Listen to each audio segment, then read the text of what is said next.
Welcome to my channel HB Insight.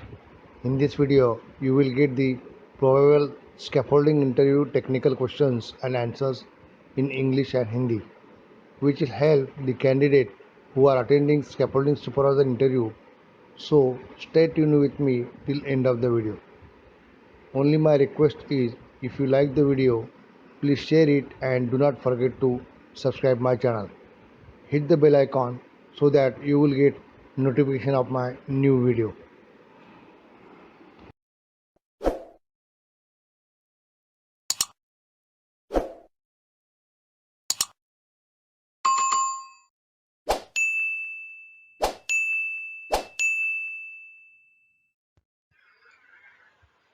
Scaffolding supervisor common questions.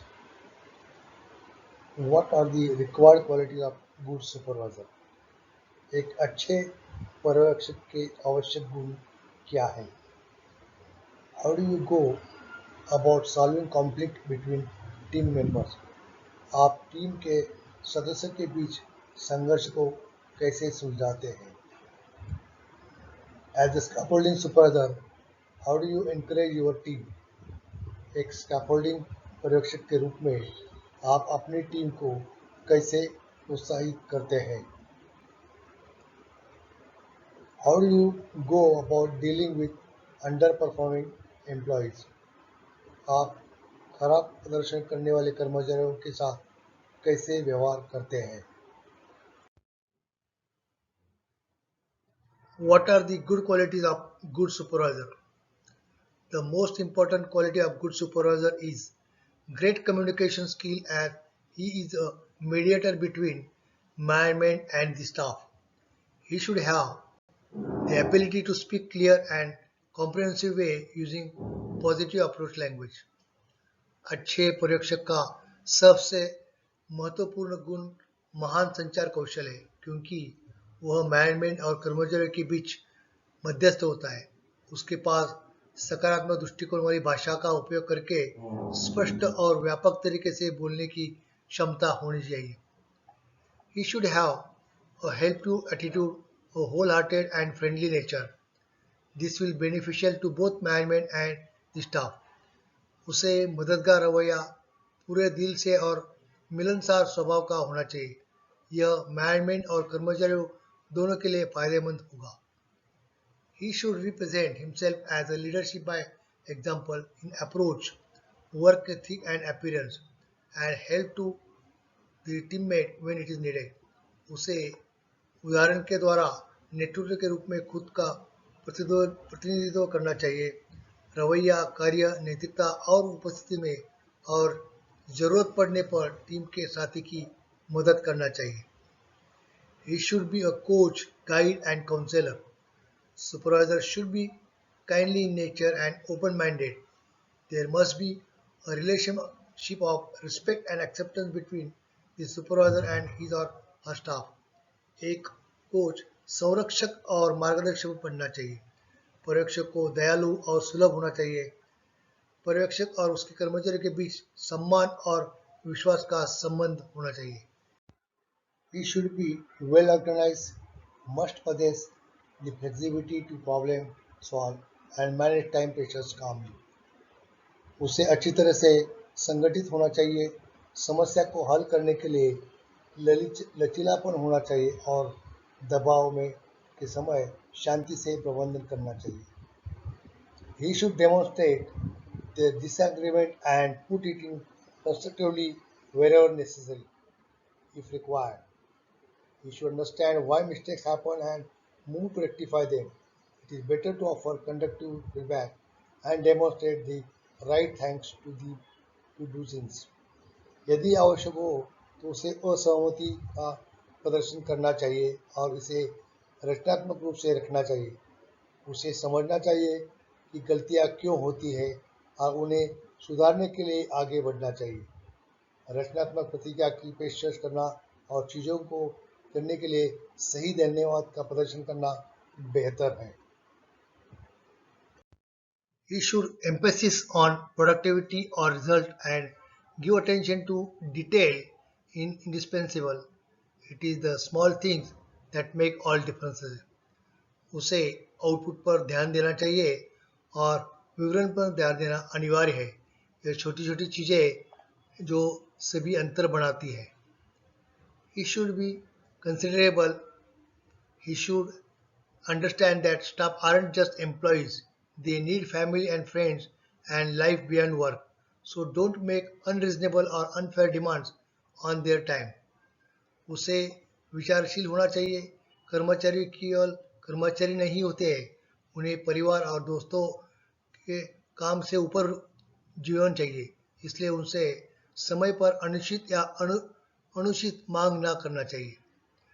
Train and develop the skill of people well such that they can live but treat them well enough so they don't want to leave. लोगों के कौशल को अच्छी तरह से प्रशिक्षित और विकसित करें ताकि वो छोड़ सके, लेकिन उनके साथ पर्याप्त व्यवहार करें ताकि वे आपको छोड़ना नहीं चाहिए। How do you go about solving conflict between team members? The very first step I will do is I will have to identify the source of conflict. Collect the information as much as I can. The more information I have about the cause of problem, the more easily I can help to resolve it. So I can ask the various types of questions like what, when this incident happened. सबसे पहला कदम जो मैं करूँगा वो यह है कि मुझे संघर्ष से शोध की पहचान करना होगी। समस्या के कारण के बारे में मेरे पास जितनी अधिक जानकारी होगी उतनी ही आसानी से मैं इसे हल करने में मदद कर सकता हूँ। तो मैं विभिन्न प्रकार के प्रश्न पूछ सकता हूँ, जैसे क्या, जब यह घटना घटती है। As a supervisor, I need to give both parties the chance to share their side of story. It will give me a better understanding of the situation as well as demonstrate my impartiality. So I should listen carefully of their views. एक पर्यवेक्षक के रूप में मुझे दोनों पक्षों की कहानी के अपने पक्ष साझा करने का मौका देना चाहिए। यह मुझे स्थिति की बेहतर समझ देगा, साथ ही मेरी निष्पक्षता का प्रदर्शित करेगा।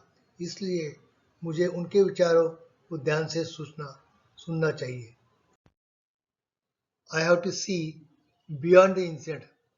Often it is not the situation, but the point of view of the situation that causes anger to fester the ultimately leads to a shouting match or other visible and destructive result. मुझे घटना से ऊपर देखना चाहिए। अक्सर यह स्थिति नहीं बल्कि स्थिति का दृष्टिकोण होता है जो क्रोध को भड़काता है और अंततः एक चिल्लाने वाला मैच या अन्य दृश्यमान और विघटनकारी परिणाम की ओर ले जाता है। In order to understand the root cause of the problem, I may ask both of them like, what do you think happened here? Or when do you think the problem between you first arose? समस्या के मूल कारण का समझने के लिए मुझे उन दोनों से पूछ सकता हूँ, आपको क्या लगता है ये कहाँ क्या हुआ, या आपको क्या लगता है कि आपके बीच समस्या पहली बार कब उठी। I will request for solutions from themselves only by discussing their views. मैं उनके विचारों पर चर्चा करके उनसे समाधान का अनुरोध करूंगा।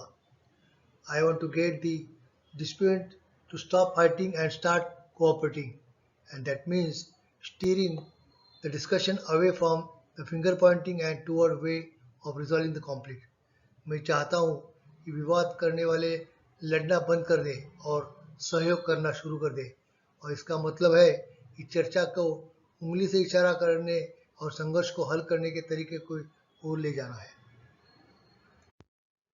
After listening their views and ideas and requesting for the solutions from them only, if it is not acceptable to each of them, then I have to identify solutions for which both disputants can support. I am listening for the most acceptable course of action, point out the merits of various ideas not only from each other's perspective but in terms of the benefits of the organization. For instance, I might suggest the need for greater cooperation and collaboration to effectively address team issues and departmental problems. उनके विचारों को सुनने के बाद और उनसे समाधान के लिए अनुरोध करने के बाद भी अगर ये उनसे प्रत्येक को स्वीकार्य नहीं है तो मुझे उन समाधानों की पहचान करनी होगी जिनके लिए दोनों विवादकता समाधान समर्थन करते हैं। मैं कार्रवाई के सबसे स्वीकार्य पाठ्यक्रम के बारे में सुन रहा हूँ, न केवल एक दूसरे को दृष्टिकोण से बल्कि संगठन का होने वाले लाभों को संदर्भ के विभिन्न विचारों को गुणाओं को इंगित करें। उदाहरण के लिए मैं टीम को प्रभावी ढंग से संबोधित करने के लिए अधिक सहयोग और सहयोग की आवश्यकता का सुझाव दे सकता हूँ। I have to make them for agreement. As a mediator, I need to get the two parties to shake hands and accept one of the alternatives identified in the solutions. The goal is to reach a negotiated agreement.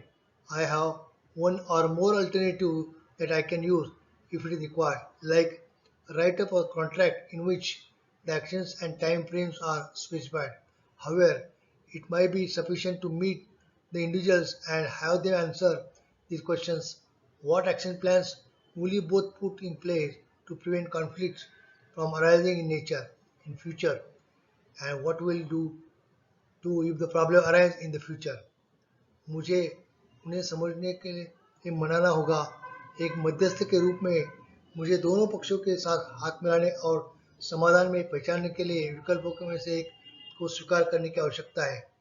लक्ष्य है बातचीत के समझौते पर पहुंचना है। मेरे पास एक विकल्प है जिसका मैं आवश्यकता का पड़ने पर उपयोग कर सकता हूं, जैसे एक कॉन्ट्रैक्ट लिखना जिसमें कार्य और समय की सीमा निर्दिष्ट है। हालांकि व्यक्तियों से मिलना और उन्हें इन सवालों का जवाब देने के लिए पर्याप्त हो सकता है। भविष्य में उत्पन्न होने वाले संघर्ष को रोकने के लिए आप दोनों क्या क्या कार्य योजना बनाएंगे, और यदि भविष्य में समस्या आती है तो आप क्या करेंगे? As a scaffolding supervisor, how do you encourage your team? Answer: I believe highly motivated and productive team comes from how you are treating the people. So by providing appropriate levels of support and also encouraging team to work towards the goal and objective of the company. मेरा मानना है कि अत्यधिक प्रेरित और उत्पादक team इस बात से आती है कि आप लोगों के साथ कैसा व्यवहार करें। इसलिए उचित स्तर का समर्थन प्रदान करके और टीम को कंपनी के लक्ष्यों और उद्देश्यों को दिशा में काम करने के लिए प्रोत्साहित करें। Since most of the team members are skilled but not educated, naturally they are expecting more incentives as well as praise from the supervisor. So in that case, with the help of management support, I put incentive in place that recognizes a job well done.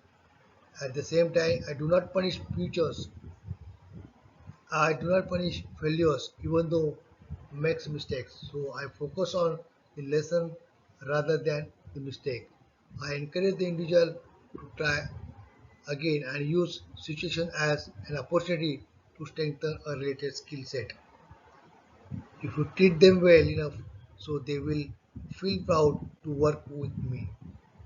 चूंकि team के अधिकांश सदस्य कुशल है लेकिन शिक्षित नहीं है और स्वाभाविक रूप से ये कार्यक्षेत्र से अधिक प्रोत्साहन और प्रशंसा की अपेक्षा कर रहे हैं, तो उसे उस स्थिति में प्रबंधन की सहायता से मैंने ऐसे प्रस्ताव किए जो अच्छी तरह से किए गए कार्य को पहचानते हैं। साथ ही मैं विफलताओं को दंडित नहीं करता। हर कोई गलती करता है, इसलिए मैं गलती के बजाय सबक पर ध्यान केंद्रित करता हूँ। मैं व्यक्ति को फिर से प्रयास करने के और संबंधित कौशल सेट को मजबूत करने के अवसर के रूप में स्थिति का उपयोग करने के लिए प्रोत्साहित करना चाहता हूँ। For example, if any one of the workers was somewhat reserved and likely to stay in the background, he performed adequately but was reluctant to contribute at meetings. So I started a daily ritual of checking in with him and monitoring his output. I provided positive feedback regarding his daily achievement. I discovered that the quality and quantity of his output increased as I interacted with him more frequently. उदाहरण के लिए यदि कोई एक worker कुछ हद तक आरक्षित रिजर्व होता है और पीछे में रहने की संभावना है, उसने पर्याप्त प्रदर्शन किया लेकिन बैठकों में योगदान या मीटिंग में योगदान नहीं देने के लिए अनिच्छुक है, इसलिए मैंने उसके साथ चेक इन करने और उनके आउटपुट की निगरानी करने का एक दैनिक दैनिक नियम चालू कर दिया। मैं उन्हें उनकी दैनिक उपलब्धियों के बारे में सकारात्मक प्रतिक्रिया दी। मैंने पाया कि उसकी उत्पादन की गुणवत्ता और मात्रा में वृद्धि हो गई क्योंकि मैंने उसे अधिक बार बातचीत की थी। I believe that regular and concrete feedback is important when dealing with the worker who is not performing up to his potential.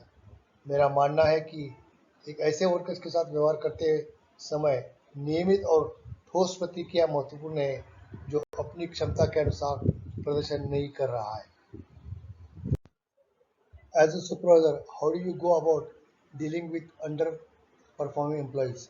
Since the underperforming employees creates poison to the working environment, creates negative culture at workplace, which may lead to affect the performance of other teammates and hence the results. So, in order to avoid such type of problem, I will get very attentive when someone is not doing well. I will try to understand the real problem of that employee if it may be having any genuine issue or it has to be addressed. I will try to address the same if it is in my limit, else I can take help of my senior who can do it. चूंकि खराब कर्मचारी काम के माहौल में जहर पैदा करते हैं, कार्यस्थल पर नकारात्मक संस्कृति पैदा करते हैं जिससे टीम के अन्य साथियों के प्रदर्शन पर असर पड़ सकता है और इसलिए परिणामतः इस प्रकार की घटनाओं से बचने के लिए जब कोई अगर अच्छा काम नहीं कर रहा है तो मैं बहुत चौकस रहूँगा। मैं उस कर्मचारियों की वास्तविक समस्या को समझने की कोशिश करूँगा। इसमें कोई वास्तविक समस्या हो सकती है और इसे संबोधित करना होगा। अगर यह मेरी सीमा में है तो मैं इसे संबोधित करने का प्रयास करूँगा, अन्यथा मैं अपने वरिष्ठ की मदद ले सकता हूँ जो इसे कर सकता है। If it is not related to genuine issue, then I will monitor his performance and give clear behavioral feedback. This approach does two key things: lowers the other person's defensiveness and gives them the specific information it needs in order to improve.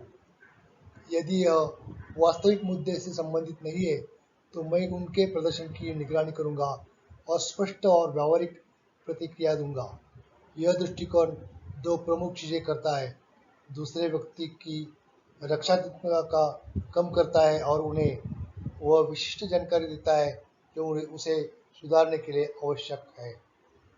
Sometimes some employees look to see what supervisor can do more than what he says. In that case, I will have to set consequences if things don't change. If things still aren't improving at this point, I will get specific. I still believe you can turn this around. If I don't see that behavior by such a date, here what will happen. Example, you will let go or you will be put on warning or you won't be eligible for a promotion. Some substantive negative consequences. कभी कभी कुछ कर्मचारी यह देखने की कोशिश करते हैं कि पर्यवेक्षक जो कहता है उससे वो अधिक क्या कर सकता है। उस स्थिति में अगर चीज़ें नहीं बदलती है तो मुझे परिणाम भुगतने होंगे। अगर इस बिंदु पर अभी भी चीज़ें नहीं सुधर रही है तो मैं विशिष्ट हो जाऊंगा। मुझे अब भी विश्वास है कि आप इसे बदल सकते हैं। अगर मुझे ये अमुक तारीख तक व्यवहार दिखाई नहीं देता है तो यह बताया गया होगा कि उससे क्या हो सकता है। उदाहरण के लिए आपको जाने दिया जाएगा, आपको चेतावनी दी जाएगी या आपके एक के लिए आप प्रमोशन के लिए पात्र नहीं होंगे। में कुछ नकारात्मक परिणाम के बारे में बोल सकते हैं। I will have to follow work through the company's process. I hope for improvement until the point when you actually decide to let the person go. Company की प्रक्रिया के माध्यम से काम करना पड़ेगा। मैं उस समय तक सुधार की आशा करता हूँ जब तक वह वास्तव में उस व्यक्ति को जाने देने का निर्णय नहीं लेता है।